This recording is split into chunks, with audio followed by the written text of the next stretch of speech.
are you? I'm so good. How are you? Feeling good. I almost let the time get away from me. I'm like, oh my God, I got an interview right now. Let me get out here. No, I totally understand. It's okay. It's still the morning. We're relaxing. It's all good. So I just want to jump right in. Let's go. Could you start off by telling me a little bit about what or who inspired you to start the work that you do? I would say the people who inspired me to do this work is my former department chair at Hampton University, Dr. Reginald Jones. Brilliant man. He wrote or edited the book called Black Psychology. It was a really thick volume devoted towards the intersection of race and gender. And at the Mhm. time, race, gender, sexuality, psychology, mental health, and that sort of thing. And I think what spoke to me during that time was, damn, this man is brilliant. He knows all these cool people throughout the world, and he invited them to help him put together this wonderful collection of research and clinical best practice devoted towards uh, providing relational and mental health care towards persons of African descent. So Yeah. he's my first role model, mentor. And the second person I would say is the late Robert Staples. He did a lot of work on Black sexuality back in the 70s and 80s and maybe even early 90s, and he's since passed.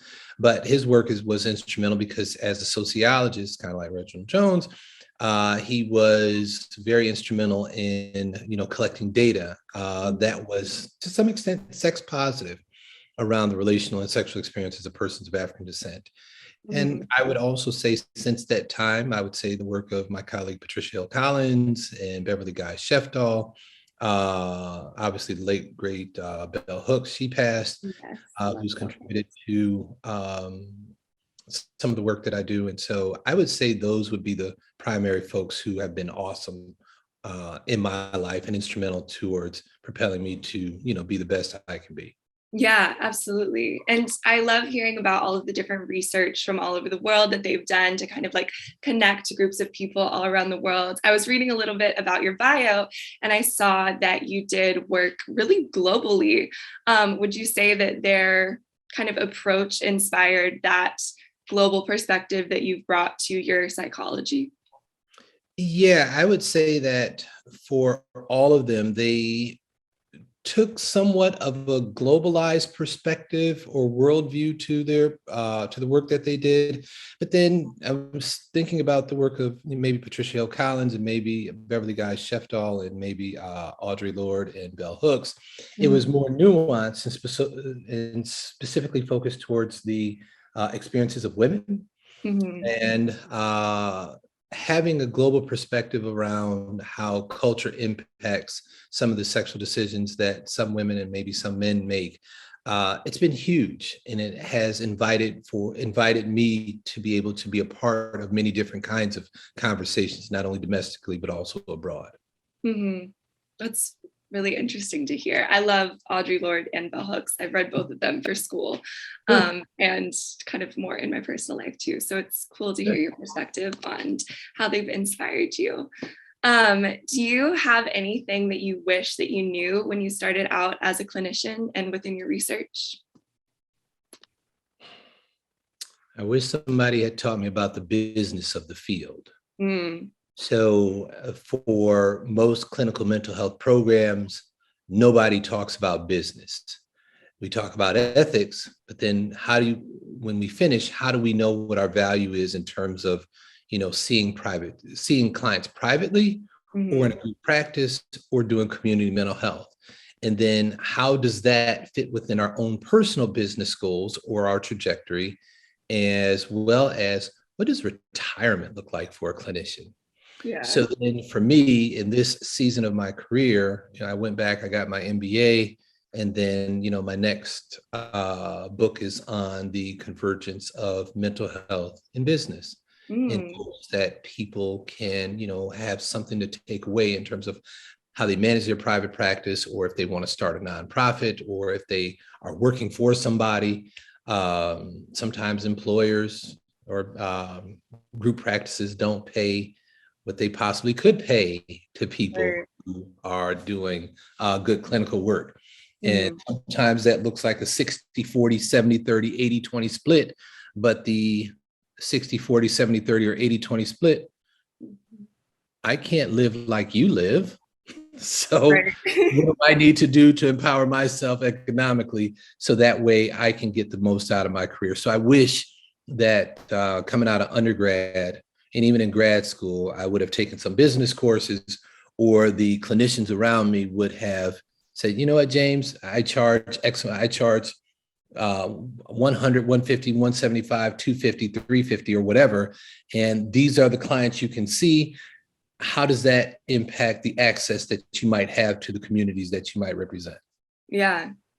No, those are really some key questions, I think. And that's interesting that you're writing a book about it. That's so exciting. Yeah. Okay, in a similar vein, how would you say you know when it's time to adapt? Adapt to Change, or when you feel like you're being undervalued, or during the pandemic when you've had to make some transitions professionally, like, is there a feeling that you have, or is there something that kind of signals, okay, I think I need to gain more information? Or yeah. So I'll use the Sash experience I had. okay. Thank you for this question. So I was, and this is probably part of my presentation. So I was a part of Sash many moons ago, and I went to a conference I think it was in Boston. I think it was in Boston. And when I got there, I kind of looked around. I was the only Black dude walking around. And not that anybody mistreated me or said anything crazy to me, but it was unsettling that I was the only Black dude walking around. So I did it twice. And I realized that I don't want to spend my money for this. I want to do something different, right? So I took that experience along with a few other experiences. And so I ended up starting my own organization where I'm not the only Black dude walking around, or the only Black person walking around. So I'm highly sensitive to adapting by creating my own entity that allows me to become something else. Yeah. And in a perfect world, some organizations would be inclusive, but at least in that era of my career, some organizations weren't. Yeah. And Sash has made a lot of attempts since that time to become something different. But like I said, at this point in my career, I have enough skills and tools and resources and support to kind of do my own thing to adapt to something that I believe might be more amenable to some of the communities that I represent. Yeah, no, absolutely. And related, why would you say the topic of your presentation is important?